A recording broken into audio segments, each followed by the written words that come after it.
the back of the mind, kinikilos natin, may nakita tayo.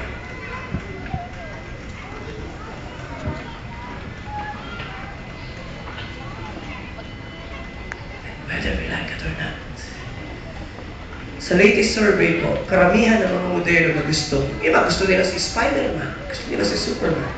But majority ng modelo ng mga bata ay ang kanilang ama at ang kanilang ina. Still, mas mataas na percentage.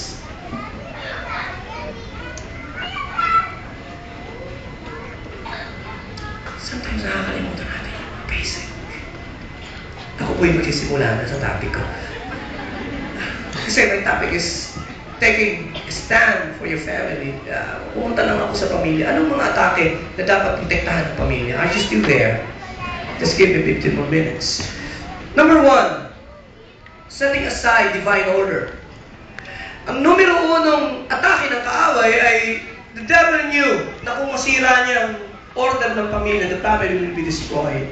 Sabihin po natin, God, mas malakas po, God is a God of order. Ang Diyos po Diyos ng ayusan. The Bible teaches that head of the family is the father. Hindi po dahil mas matalino kami sa inyo. Headship is leadership in love. May purpose po ang Diyos, may covering eh. Pag nawala sa order, ang pamilya, mas madaling i-destroy ni Satanas because out of order. Ang tanong lang, out of order po ba ang pamilya? Sa mga misis, dalawang tanong. Do I manipulate or dominate my husband? Mga misis, dinudumi na ba natin ang ating asawa? Padumi ba ang ating tenga? Dominante? We dominate them kasi masyadong mabait. Do we dominate them? Do we manipulate them? Do we criticize their leadership? Nagsasalita ba tayo ng pangit sa kanila? Lalo na, do we criticize them sa harap ng mga anak natin? Mga mister naman po, nakagaya ko, never abdicate your position as the head of the family. Mahalaga po yun eh. The head, kahit mas matalino si Mrs., mas mayaman, may kakayanan. Kasi po yung ang order ng Diyos. Ang tawag po ni Sarai kay Abraham ay master.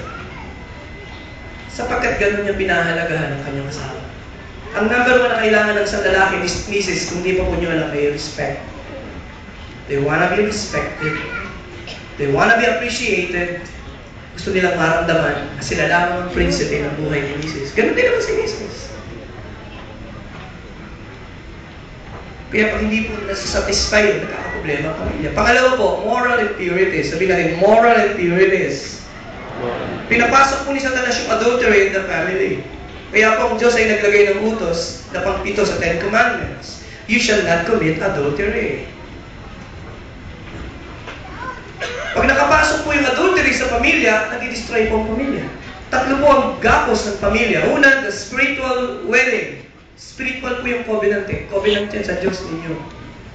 Then the legal, and then the physical. Kapag ako po'y makikipagtalik sa ibang babae, hindi sa asawa ko, malaking kasalanan. Una, ang kasalanan yun ay it is an offense to the sacredness of marriage.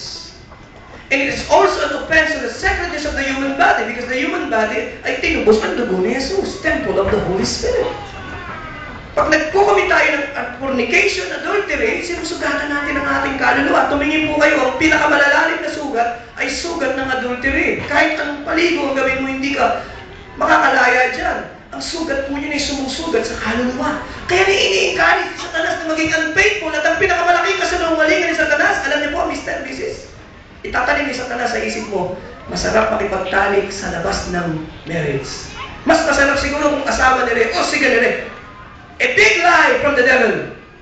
You will never enjoy sexual relationship outside your marriage. You can only enjoy that within the parameter ng pamilya mo. Because yun ang tinuturo ng Bible.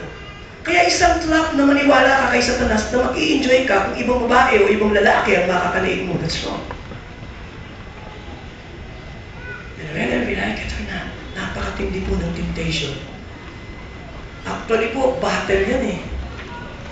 It's a battle. Spirit of lust ang lalabanan mo. Isang lalaki ang sumulat sa pastor. Sabi nito, I am in love and I'm having an affair with 2 different women.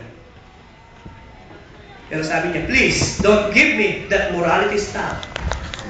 Sabi mo akong turuan ng moralidad. Please, sumagot yung pastor. Dear sir, the only difference between human beings and animals is morality. Please, write to a veterinarian or counselor.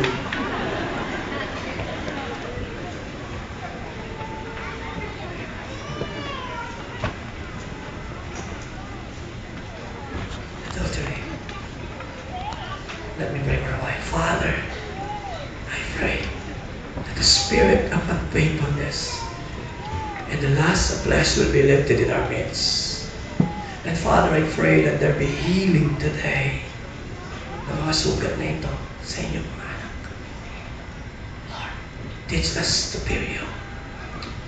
In Jesus' name. Number 3, before I close, I can sense the anointing. The moral impurities, mahalaga po na, kasi naman ito po yung pangatlo, lies and accusation. Marami pong na-destroy na pamilya because of lies and accusation. Kapatid po natin si Pastor Doming, sinishare ko dati, nasiraan doon sa Marilao, sa tapat ng kabaret. 2:00 ng madaling araw. Ano ngayon ang iisipin ng tao? Nakaparada sa sakyan ng pastor sa isang kabaret, 2:00 ng madaling araw. Ano pong iisipin ng masamang kaisipan? Si pastor nagkakabaret? Madali po eh. Bakit naman kasi, ang asawa mo nasa abroad, saan ka nagpapapunta? Binibigyan mo ng pagkakataon na mag-isip ang ibang tao ng masama. May obligasyon kang protektahan yung sarili mo. Because maraming lies and accusations. And I have seen so many families na destroy ng mga kasinungalingan. Hindi naman talaga totoo. Mga salita na hindi tama. The tongue, it has the power to direct. The tongue, it has the power to destroy. The tongue, it has the power to deny.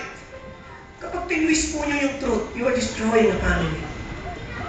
Pero pag nagsasabi ka ng totoo, nabibigay ka ng delight. 5 tanong lang po. Una, ang lumalabas pa sa bibig natin, are they accurate or exaggerated? Ang lumalabas pa sa isip natin, are they cutting or kind? Are they necessary or needless? Are they wholesome or vile? Are they thankful or complaining? Minsan po, may mga sinasabi tayo hindi maganda. Mga misis, pinakapangit ng tayo po magsasalita ng pangit sa asawa natin. That's gossiping. Kahit po totoo, we just pray. Nakita mo yung weakness, just pray. Just pray. Mister, ganun din. And then sometimes we make fun yung mga ganung bagay sa harap ng mga kaibigan. Kasi ganito, ganun. Minsan nakakasakit po. Without knowing it. Number 4. Unforgiving spirit. So many family ay na-destroy ng unforgiving spirit. Ito po ang importante. Sabi natin, kindness. 3 bagay that builds as strong as a family. Kindness. Yun nga sabi ko, nilireserva natin yung bait natin sa iba. Ako ba kind sa asawa ko, sa mga anak ko? Ugali ng Pilipino, mabait sa ibang tao. Pero sa pamilya, hindi. Kindness. Pagkaiba dadaan, please fast, pinauuna pa. Pero pag-asawa ko, makauna na nga ako. Saan yung kindness? Sometimes nawawala yung kindness eh. Simple things. Kindness po yung pagod yung misis mo, alam mo po yan, may sakit, hindi makapaghugas ng pinggan, hindi naman utusan mo, pati kapaghugas ng pinggan. Hindi naman kapaglinis ng bahay, hindi kapaglinis ng bahay, hindi naman siguro nababawasan ng pagiging macho natin, guwapito mo, hindi po ba? Just simple kindness, call it kindness, huwag mo sabihin under eh, no. You just show kindness. Pangalawa po, tender-hearted, tenderness. Minsan matigas tayo eh. Humihingi na ng tawad, matigas pa rin. Allow me to give you an example. Si Cathy, birthday, and the family decided, surprisahin siya, bigay po